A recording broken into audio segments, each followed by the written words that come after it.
नमस्कार मित्रों।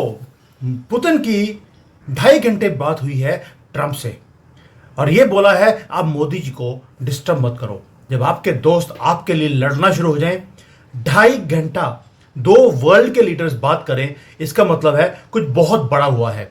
सिर्फ इसलिए नहीं कि ट्रंप ने यह बोल दिया कि मोदी ने मुझे प्रॉमिस किया है वो रशिया का तेल नहीं खरीदेंगे, उसके लिए 2.5 घंटे की बात कोई समझ नहीं आती। दैट मीन्स कि कुछ और हुआ है, कोई ग्लोबल पावर शिफ्ट हुआ है रशिया के लिए, जिसके कारण पुतिन को कॉल करना पड़ा। पहली बात यह है कि ट्रंप ने इस बार कॉल नहीं किया है, पुतिन ने किया है। और आपको मालूम है पुतिन कभी कॉल करते ही नहीं है।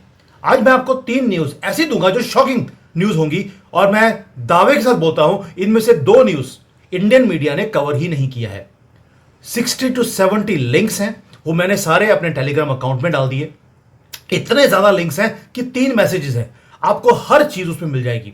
कुछ चीजें मैं अभी कवर नहीं करूंगा क्योंकि मैं चाइना में रहता हूं, मैं कवर नहीं कर सकता, लेकिन लिंक्स मैंने दे दिए। आप जाएंगे तो आपको पता लग जाएगा कि मैं क्या बोल रहा हूं।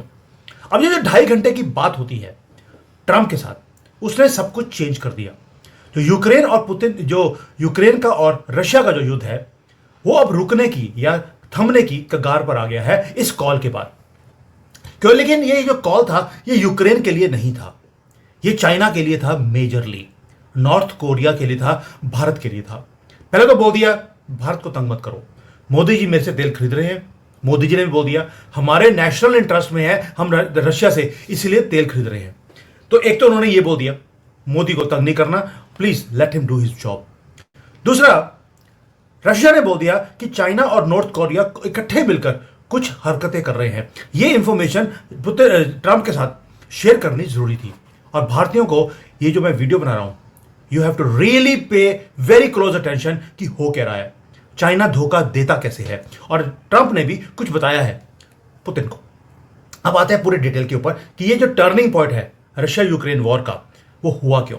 पहले मैंने बताया आपको कि रशिया ने यानी कि पुतिन ने इनिशिएट किया है, ये सबसे बड़ी सिग्निफिकेंट न्यूज है। और ट्रंप ने रिवील किया कुछ और चीज कि अगर तुम युद्ध रोकते हो तो युद्ध रुकने के बाद मैं कौन सी ट्रेड डील्स रशिया के साथ करूंगा, वो सारा कुछ रशिया को बता दिया। और इसलिए नेक्स्ट वीक, ये मैं पहले बता रहा हूं आपको, बुडापेस्ट में एक मीटिंग हो रही है जहां पर पुतिन की टीम और अमेरिका की टीम दोनों मिलने वाले हैं। Secretary of state Marco Rubio वहां पर लीड करेंगे इस टीम को। अब आप में से कई लोग बोलेंगे, मुझे पूछते हैं सर आपको पता कैसे लग जाता है कि जो ट्रंप है वो 1 हफ्ते के बाद इजराइल जाने वाला है, आपको कैसे पता था? अब मैं आपको रिवील करता हूं। मैंने एक टाइप किया हुआ है एक जर्नलिस्ट के साथ जो अमेरिका में हर रोज व्हाइट हाउस में जाती है।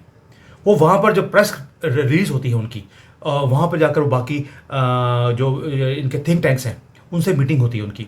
उनको पता लगता है कि क्या हो रहा है वहां पे, क्योंकि प्रेस रिलीज में हर रोज बताया जाता है कि भाई अमेरिका क्या सोच रहा है, कहां पे किसी का कॉल किया, कौन सी डील्स हुई हैं। तो I come to know in advance what is happening.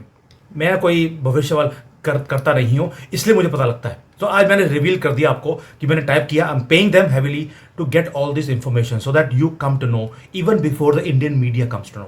अब ये तो हो गया कि बुडापेस्ट में secretary of state Marco Rubio वो लीड कर रहे हैं एक मीटिंग को, रशिया की पूरी टीम आ रही है वहां पर। और ट्रंप ने एक और चीज बोल दी कि अगर पुतिन ने अगले वीक ये युद्ध नहीं रोका तो यूक्रेन को लॉन्ग रेंज मिसाइल्स दे दी जाएंगी जिसकी रेंज होगी 2500 किलोमीटर, जो मॉस्को तक पहुंच सकती हैं। और not only Moscow, her Russian city तक वो मिसाइल्स पहुंच सकती हैं। और ट्रंप ने बोल दिया, मैंने जेलेंस्की को बोल दिया है कि सॉफ्ट होने की जरूरत नहीं है, रशिया के ऊपर ठोको। और ये सुनते ही पुतिन भी सॉफ्ट हो गए। मोदी से लड़ाई करने गए थे, खुद की घर में लड़ाई कर ली, और ट्रंप तो इस मौके का फायदा उठाने की पूरी कोशिश करेगा। अब दूसरा, आपको मालूम है कि जो यूएसए है वो भारत को ऑयल ना खरीदने के लिए प्रेशराइज कर रहा है, चाइना को नहीं किया। आप देखिए क्या हो रहा है। अब ट्रंप ने क्या किया, ट्रंप ने हमें तो प्रेशर डाल दिया कि आप तेल मत खरीदो, लेकिन ट्रंप ने एक और काम किया। उन्होंने की जो चाइना है उसको थ्रेटन करने के बजाय उनके ऊपर 500% का टैरिफ लगा दिया। अब आप बोलेंगे सर मैंने तो 100% सुना था। 100% जो सामान चाइना से जाएगा उसके ऊपर 100% टैरिफ है, लेकिन कुछ आइटम्स ऐसी हैं जो बहुत ज्यादा चाइना के लिए क्रिटिकल है, उसके ऊपर 500% का टैरिफ लगा दिया है। जाकर चेक कर लेना, मैंने लिंक दिए आपको बिना प्रूफ के मैं कोई बात करता ही नहीं। अब जब 500% का टैरिफ है, उसमें से जो पैसा आएगा उसके नाम पर उस पैसे से इन्होंने बना दिया यूक्रेन विक्ट्री फंड। यानी कि ये टैरिफ चाइनीज गुड्स के ऊपर लगाने के बाद पैसा इकट्ठा कर वो उसकी मिसाइल्स खरीद कर ये भेजेंगे यूक्रेन को। ये काम कर रहा है ट्रंप, जिसके कारण पुतिन को कॉल करना पड़ा। अब एक ही रीजन नहीं था जो मैंने पहले बताया, मोदी जी, दूसरा मिसाइल्स, और तीसरा एक और रीजन है। यूक्रेन की जो इंटेलिजेंस एजेंसी है और रशिया की इंटेलिजेंस एजेंसी है, उन्होंने अभी बॉम्बशेल फेंक दिया कि चाइना और नॉर्थ कोरिया दोनों ने क्वाइटली जो रशिया का नॉर्थ ईस्ट का, जो बिल्कुल नॉर्थ ईस्ट का एरिया है, उसको टेक ओवर करना शुरू कर दिया। क्योंकि रशिया बिजी था यूक्रेन के वॉर में, वो अपने कंट्री को बचाने में लगे हैं, नेटो से लड़ाई कर रहे हैं। यहां पर चाइना ने धोखा दे दिया। पहली बात यह है कि चाइना ने क्या किया, रशिया के साथ ट्रेड को इंक्रीज किया। उसके बाद रशिया और चाइना की ऐसी दोस्ती हो गई कि इन्होंने वीजा फ्री एंट्री कर दी चाइनीज के लिए। अब रशिया में कोई भी चाइनीज को जाना है तो वीजा लेने की जरूरत नहीं है। उससे हुआ क्या, चाइना ने 20 लाख चाइनीज नेशनल्स को रशिया में नॉर्थ ईस्ट में जाकर बसा दिया। वहां पर लैंड सस्ती थी, चाइना में हालत खराब है, ये सारे चाइनीज वहां पर जाकर बस गए। यहां तक कि नॉर्थ कोरिया ने भी 50,000 से ज्यादा लोगों को वहां भेज दिया। रशिया का जो फार ईस्ट, जिसको नॉर्थ ईस्ट बोलते हैं, वो एरिया बिल्कुल खाली है। वहां पर जितने लोग थे वो सारे युद्ध में चले गए लड़ने के लिए, और वो जो वैक्यूम था उसको चाइनीज ने भर लिया। क्योंकि वैक्यूम था, जगह सस्ती थी, बड़ी बड़ी जगह मिल गई लोगों को, उन्होंने जाकर पूरे एरिया को टेक ओवर कर लिया। अब वहां पर आपको रशियन नहीं दिखते, आपको नॉर्थ कोरियंस और चाइनीज दिखते हैं। और जैसे ही ये पता लगा इसको, रशियन इंटेलिजेंस को, कि 40% of the land already Moscow के कंट्रोल से बाहर निकल चुका है। ये मैसिव न्यूज थी रशिया के लिए। रशिया को इसलिए ये युद्ध रुकवाना पड़ेगा, पता लगे कि भाई मैं इकोनॉमिकली तो वो ऑलरेडी आइसोलेटेड है रशिया, और यहां पर लैंड टेक ओवर कर रहा है चाइना। अगर रशिया युद्ध को और इंक्रीज करता है, लंबा करता है, पता लगे ऐसा ऐसा बाकी कंट्रीज भी रशिया का कुछ लैंड को ग्रैब करती गई, वो अपने लैंड को बचा नहीं सकता। इसलिए ये कॉल करनी जरूरी थी। चाइना ने सिर्फ एक हरकत यही नहीं करी कि उन्होंने लैंड चोरी कर ली रशिया की, उन्होंने एक काम और किया। अभी तक तो रशिया से तेल और गैस चाइना खरीदता रहा, नॉट एनी मोर। चाइना ने एक ऐसी हरकत करी है कि जो सेंट्रल एशिया की कंट्रीज हैं, जहां पर हम भी अपनी गैस लाइन पाइपलाइन लगाने की कोशिश कर रहे हैं, चाइना ने गैस पाइपलाइन ऑलरेडी लगा दी है। तुर्कमेनिस्तान से भारत भी लगा है कि हम ये यूरेनियम हो या गैस हो हमने खरीदनी है। चाइना ने गैस पाइपलाइन डाल दी, किसी को कानो कान खबर नहीं हुई, और एक नया ही रूट निकाल दिया। तुर्कमेनिस्तान से गैस अब डायरेक्टली चाइना जाती है, जबकि पहले होता था कि तुर्कमेनिस्तान से वो रशिया जाती थी, रशिया से वो दुनिया भर में एक्सपोर्ट होती थी। अब वो डायरेक्टली बाईपास कर दिया है रशिया को। बहुत बड़ा धोखा दिया चाइना ने, एज ऑलवेज। और जो कजाकिस्तान है, उसने भी अब रशिया के साथ डील करने की बजाय वो तुर्की के साथ वो डील कर रहा है डायरेक्टली। यानी कि रशिया का जो इन्फ्लुएंस है, चाइना ने और तुर्की ने मिलकर सेंट्रल एशिया में वो खत्म करना शुरू कर दिया। अब ये दूसरा रीजन था जिसके कारण ये कॉल करना पड़ा। और तीसरा एक और है। आपको मालूम है कि रशिया को दिखता है कि डोनाल्ड ट्रंप अपना जो फुट होल्ड है मिडिल ईस्ट के अंदर वो बढ़ा रहे हैं। अभी गाजा के अंदर आपको मालूम है कि उन्होंने ये जो पीस डील साइन करवाई, लेकिन हमास के जानवरों ने वही काम किया जो वो करते हैं। जो 20-25 लोग थे जो मार दिए थे उन्होंने, उनके बॉडीज भी वापस नहीं करी हैं। उन्होंने प्रॉमिस किया था कि हम एक एक बंदे को जो जिंदा है या मरा हुआ है वो वापस करेंगे, नहीं किया। लेडीज थी, बताया आपको, ये तो लेडीज को भी मरने के बाद भी छोड़ते नहीं कबर में। तो इसलिए अब रशिया को मालूम है कि मिडिल ईस्ट के अंदर पुतिन की जो दादागिरी थी या कंट्रोल था वो कम हो रहा है, ट्रंप का बढ़ रहा है। और ट्रंप ने बोल दिया कि मैं दोबारा से मुझे बॉम्बिंग करनी पड़ी ये मरे हुए लोगों के लिए तो भी मैं करना शुरू कर दूंगा। और इजराइल को बोल दिया दोबारा ठोको इनको, ये जानवर हैं, ये नहीं सुधर सकते। तो पुतिन को मालूम है अब मिडिल ईस्ट दोबारा से आग लगने वाली है।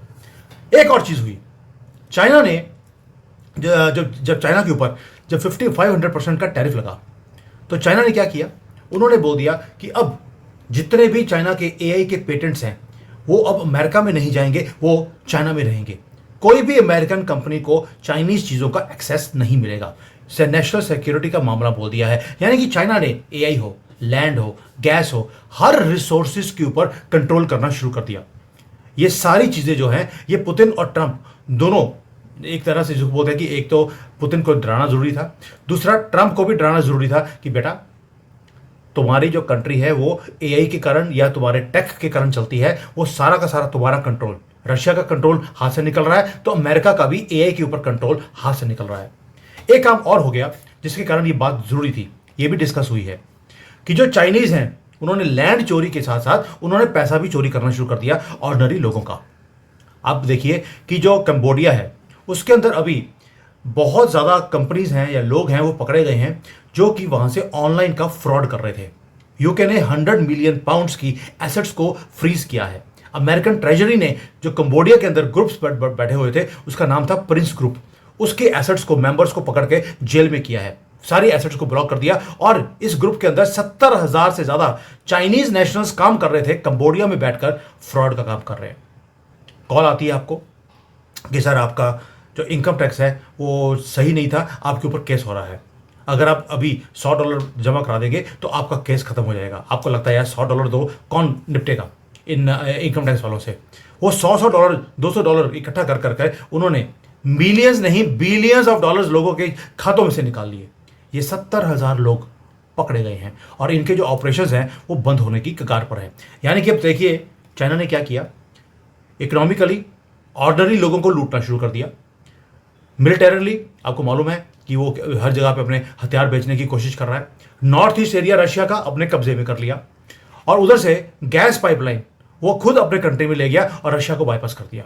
मैंने पहले दिन से बोला था आपको, रशिया चाइना के ऊपर विश्वास नहीं करता और आप बोल रहे थे सर न्यूज़ तो आ रही है कि रशिया और चाइना मिलकर ये कर रहे हैं वो कर रहे हैं। मैंने तब भी बोला था आपको कि रशिया कभी भी चाइना के ऊपर विश्वास नहीं कर सकता है और आज देख लीजिए वही हुआ। चाइना ने धोखा दिया, रशिया को मालूम था कि ये काम होगा ही होगा। अब इसके साथ अमेरिका में भी एक हरकत हुई है चाइनीज के खिलाफ, यानी कि ऑल आउट वॉर है चाइना के खिलाफ। जो बार बार बोल रहा था आपको, टारगेट भारत नहीं है चाइना है। क्यों बोल रहा हूं, एफबीआई का डायरेक्टर कैश पटेल उन्होंने अभी अभी एक न्यूज दिया है कि चाइना के जो लोग हैं वो उनकी जो अरेस्ट है वो 50% से ज्यादा इंक्रीज हो गई है जब से डोनाल्ड ट्रंप आए हैं। क्यों? क्योंकि ये एस्पियोनाज का काम कर रहे थे, ये मिलिट्री इंटेलिजेंस की जो रिपोर्ट्स हैं अमेरिका की उनको कलेक्ट करने का काम कर रहे थे। 50% से ज्यादा चाइनीज को पकड़कर डिपोर्ट किया जा रहा है या जेल में किया जा रहा है। और ये जो लॉन्ग टर्म काउंटर इंटेलिजेंस का वॉर है वो अमेरिका ने शुरू कर दिया चाइना के साथ। America is going all out against China और ये सारी चीजें डिस्कस हुई हैं रशिया के साथ भी, because now America needs Russian help and Russia needs American help. यहां पर बात पहुंच चुकी है। अब ये सारे का मतलब भारत के लिए क्या है? पहला टेक अवे ये है कि रशिया ने वही किया जो हम हमेशा बोलते हैं, रशिया हमारा बड़ा ही डीप फ्रेंड है। हमारे लिए जब पहले भी टैरिफ हमारे ऊपर लगाए गए थे, रशियन प्रेसिडेंट उड़कर गए थे अलास्का, अमेरिकन धरती पे बैठकर उन्होंने मीटिंग किया, ओनली बिकॉज हमारे ऊपर टैरिफ लगाए थे और हमें प्रेशराइज किया जा रहा था कि तेल मत खरीदो। और भाई हम तो 1/3 तेल खरीदते हैं जितना चाइना खरीदता है। अगर हम 2 बैरल्स या 3 बैरल्स पर डे खरीद रहे हैं, मिलियन बैरल्स, तो चाइना 10 मिलियन बैरल खरीदता है हर रोज का। उसको नहीं बोला, हमारे लिए उड़ के चला गया। इसको बोलते हैं दोस्ती। दूसरा, रशिया की जो नॉर्थ ईस्ट की टेरिटरी है वो अब चाइनीज के हाथों में आ गई, इसलिए रशिया को यह युद्ध रुकवाना पड़ेगा, वरना उसकी पूरी कंट्री उसके हाथ से निकल जाएगी। सेंट्रल एशिया उसके हाथ से निकल गया है, उसका जो इन्फ्लुएंस था इन कंट्रीज के ऊपर, क्योंकि वो लैंड लॉक्ड है, वो उनके पास समंदर नहीं है, उन्हें अपना सामान रशिया को बेचना पड़ता था। उसके वहां पर भी सेंट्रल एशिया में उसकी दादागिरी रशिया की वो खत्म हो रही है और इसीलिए चाइना जो अमेरिका है वो भी ऑल आउट वॉर उसने टेक्नोलॉजी में, इकोनॉमी में, मिलिटरीली उन्होंने छेड़ दिया है चाइना के साथ। अब ये जो ट्रेड वॉर है ये और ज़्यादा एक्सेलरेट होगा जब चाइना और अमेरिका का जब युद्ध तेज होगा। उधर रशिया ने ऑलरेडी बोल दिया है कि मैं चाइना के ऊपर विश्वास नहीं कर सकता, इन्होंने छुरा फूका है हमारी पीठ पर। तो आप देखिए ये अपॉर्चुनिटी भारत के लिए बनेगी। अब भारत रशिया के लिए और भी ज़्यादा इंपॉर्टेंट हो जाएगा और भारत अमेरिका के लिए भी बहुत ज़्यादा इंपॉर्टेंट हो जाएगा, क्योंकि चाइना को काउंटर करने के लिए उसे एक हैवी वेट चाहिए, वो सिर्फ भारत ही है और कोई है ही नहीं। यानी कि अब हर डिसीजन जो न्यू दिल्ली में किया जाएगा वो रीशेप करेगा एशियन जो पूरा रीजन है उसको। वर्ल्ड ऑर्डर चेंज हो रहा है दोस्तों, और अब हमारे पास एक अपॉर्चुनिटी है कि हम अपने आप को पोल पोजीशन, मेन पोजीशन पर कैसे खड़ा कर सकते हैं। इसलिए ये वीडियो बहुत ज़्यादा इंपॉर्टेंट थी आपको करने के लिए। मुझे एक आंसर चाहिए आपसे। ये सारी न्यूज़ मैंने आपको विद लिंक्स विद प्रूफ मैंने टेलीग्राम में डाल दिए। स्कैन कर लीजिए इस QR कोड को, कोई पैसे नहीं लगेंगे आपके, फ्री ऑफ कॉस्ट है। अब जाइए, आपको जियो पॉलिटिक्स समझ आएगी कि कैसे कैसे चीज़ें चेंज हो रही हैं और हमारा इंडियन मीडिया सिर्फ बिहार में जातियाँ और क्या क्या वो कवर कर रहे हैं। ये न्यूज़ जो भारत के लिए इतनी इंपॉर्टेंट है, nobody is even daring to touch them. Please go read, learn और थोड़ा सा सीखना शुरू कीजिए कि जियो पॉलिटिक्स चलती कैसे है। ये सारी वीडियोस में सिर्फ आपको सिखाने के लिए। Please understand how things are, how much I am, कितना मैं टाइम और मनी आपके लिए इन्वेस्ट कर रहा हूं, आप इमेजिन भी कर नहीं सकते। सिर्फ इसलिए ताकि आपको मैं सच्चाई जो हो रही है वो मैं आपको दिखा सकूं। कोई सेंसेशन नहीं यहाँ पर, विद प्रूफ विद न्यूज़ मैं आपके सामने देता हूँ। मैं स्क्रीनशॉट निकाल निकाल के लगाऊंगा तो मेरा बहुत टाइम लग जाएगा, मेरे पास इतना टाइम नहीं है। अगर आप में से कोई मेरी इसमें हेल्प कर सकता है कि वीडियो एडिटिंग के लिए, because I am already investing so much of time, मैं और ज़्यादा कर नहीं सकता हूँ, मेरे पास इतना टाइम नहीं है। मैं अभी, आप बिलीव कीजिए, रात को 2 बजे मैं अपने बिजनेस ट्रिप से, 2 दिन के बिजनेस ट्रिप था मेरा शंघाई में, मैं वहाँ से वापस आया हूँ। आकर मैंने रात को आपके लिए वीडियो रिकॉर्ड किया और अभी अर्ली मॉर्निंग निकलने से पहले मैं दोबारा से आपके लिए वीडियो रिकॉर्ड कर रहा हूँ। If somebody can help me in video editing, I will be really really thankful to you. Thank you. Jai Hind and Vande Mataram.